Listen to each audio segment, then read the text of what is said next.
Hello, yet again. Fuck.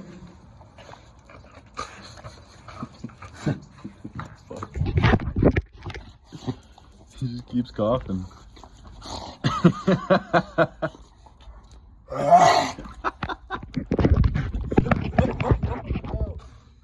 Holy shit. I'm glad I caught that on camera. That's cool. That's cool. So after that schizophrenic episode that I had last week, now we're back to normality. Everything's great yet again. Phenomenal chest day. It's amazing. Why the fuck are you biting? Yeah. I'm not really a football guy. I know a lot of you guys are football guys. Is it fucking rigged? I've asked this question since I was a kid. And it's always been, nah, it's too big. Like, you can't tell all the players this is how we're gonna do it. You can't WWE the NFL. But I swear to God, every time that I watch it, I just believe more and more that the refs are paid off for something. It makes zero fucking sense to me. Like, for the longest time, it was, you can't hit Mahomes at all. I mean, it was to the point where, I think it was fucking Kevin Hart made a comedy special about it with the NFL commentators. But, like, that's, I don't know. Then way back in the day, I think there was something with the Seahawks when I was back in, like, 7th or 8th grade, too, when they won their Super Bowl. I can't remember, but, yeah. So, I don't know if any of you guys ever watched a guy named Peter Zion. He's a geopolitical analyst. He's spoken to, like, the UN, internet, like, world leaders, companies all the time. Basically, this guy talks to people about how their country is going to fail, and then he fucks off to New Zealand for a couple months. Also, this is the same one I was smoking last week. It's Nica Rustica. Nica Rustica, but it's Connecticut broadleaf, so it's Nica Rustica. American tobacco. And then at another point last week, I picked something else up. It was darker, shorter, tasted like shit, like trash. It was a chocolatey. It's just, no, I can't do that, man. I don't do that. I don't swing that way, but I cut it bad today. Cut it way too high up. I don't use like a clipper, I just use my pocket knife. I cut it way too high up, so I'm gonna be chewing away.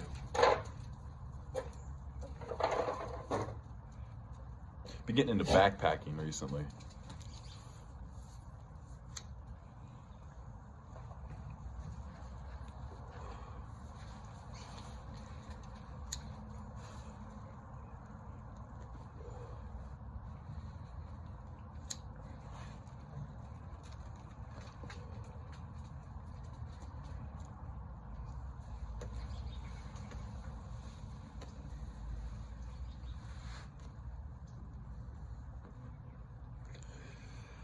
God damn. I like getting it through my nose. Really smell it. You can smell it for hours from home after the fact. It's great. Not how you're supposed to do it, I don't think, but I like it. I'm already gonna get cancer. RFK is probably smiling down on me right now. I've accepted my fate. But, yeah. So this geopolitical analyst, Peter Zion, I watch his videos all the time. He's on YouTube. Really interesting guy. He is a fiscally conservative, socially liberal gay guy. And like in most of the circles of gay men that I know, he would not fit in. He would be a fucking outcast. But he's really, really cool. Really, really interesting. My dad actually knows him. Hey guys, my dad's cool. My daddy can beat up your daddy. My dad knows famous people. I forget who it was. There's this little fucking girl when I was going to elementary school.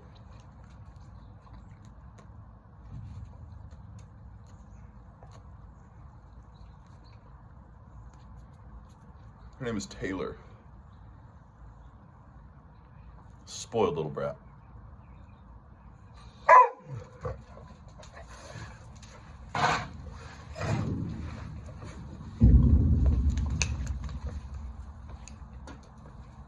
spoiled little brat.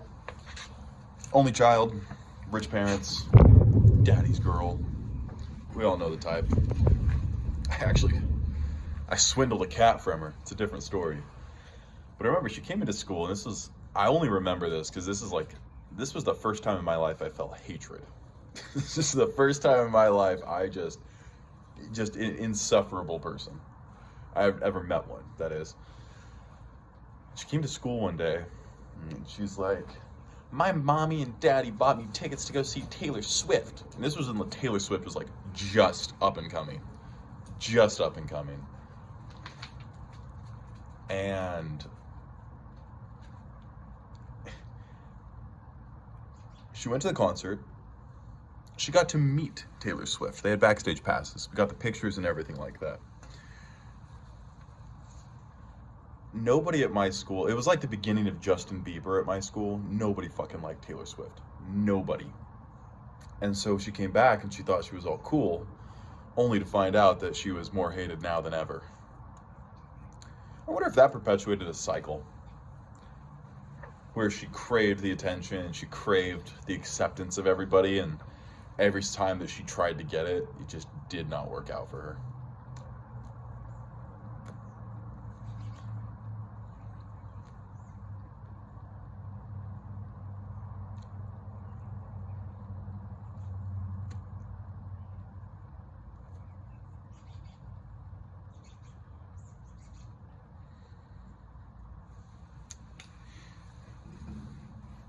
I don't know.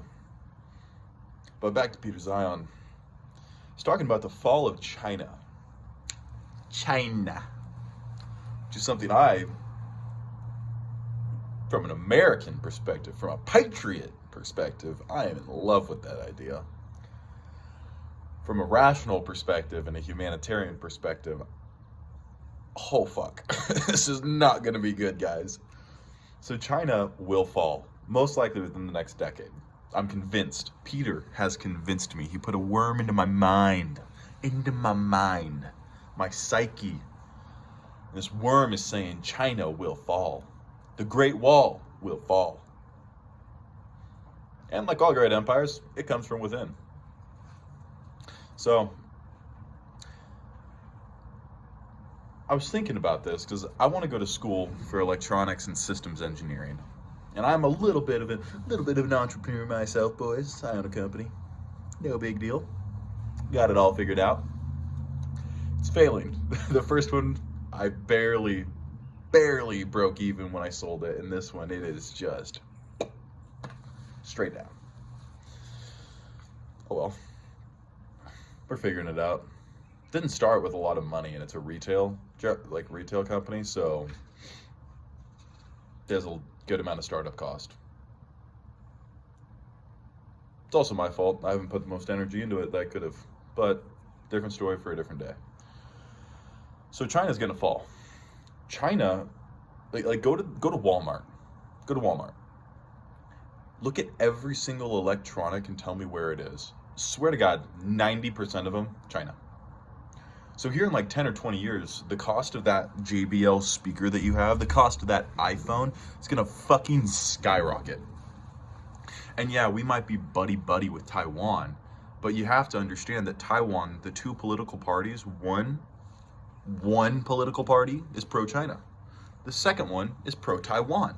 Not a single one is pro-America. So why do we think they give a fuck about us? I don't know. Again, it's like a boat. It's a hole in the water that we throw money into.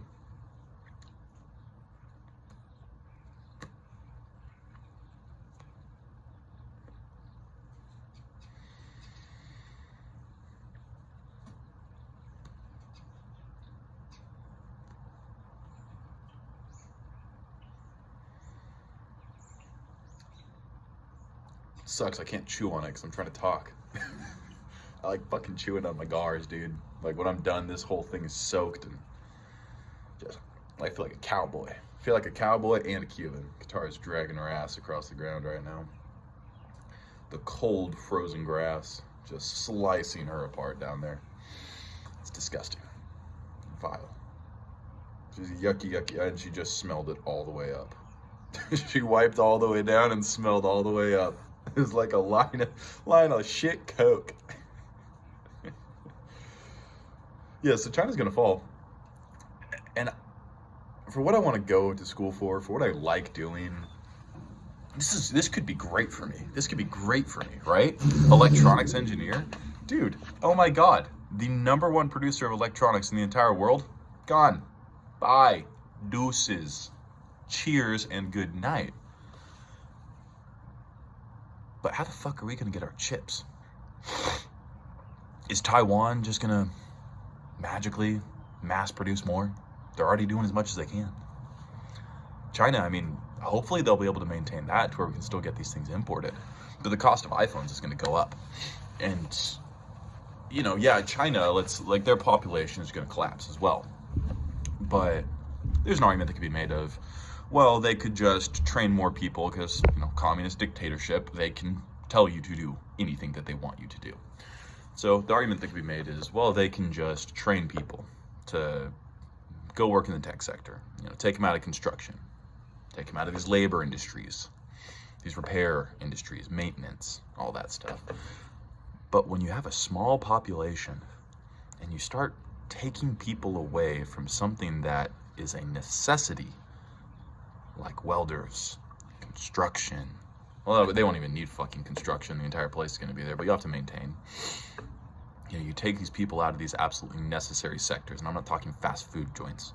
I'm talking, you know, farmers, truckers, transportation, trades. You take people out of that and you throw them into tech, well, who's going to do the trades? Society just falls apart. So there's going to be a gap. There's going to be a hole. And I don't know exactly where the problem is, but I know there's a problem. One way or another, when China falls, the NBA is not going to be purchased anymore. Did you guys know that? The NBA is basically owned by China. When they were doing their little genocide against the Muslims, the Urgahar or Urshgar, I can't fucking remember what they were, but it's some Muslim group. This was like back in 2018, 2019. That was it. And then they basically just enslaved them to make Nike shoes now. That's a rabbit hole. That's a rabbit hole right there, but it's true. It's true. China has slaves that they genocided an entire population of Muslims, enslaved the rest, and now they're working at Nike factories, free of pay. Keep buying your Nikes, boys. Look at the Air Jordans. Black Air Force energy.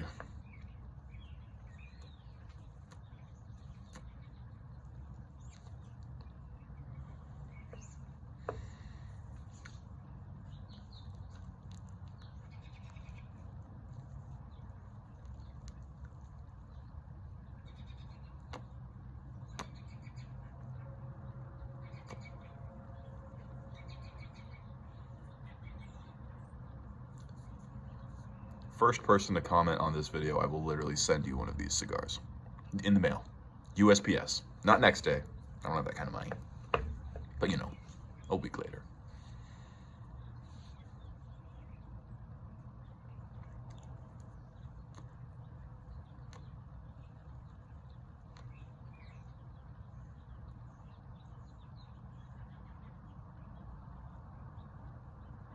Is somebody home?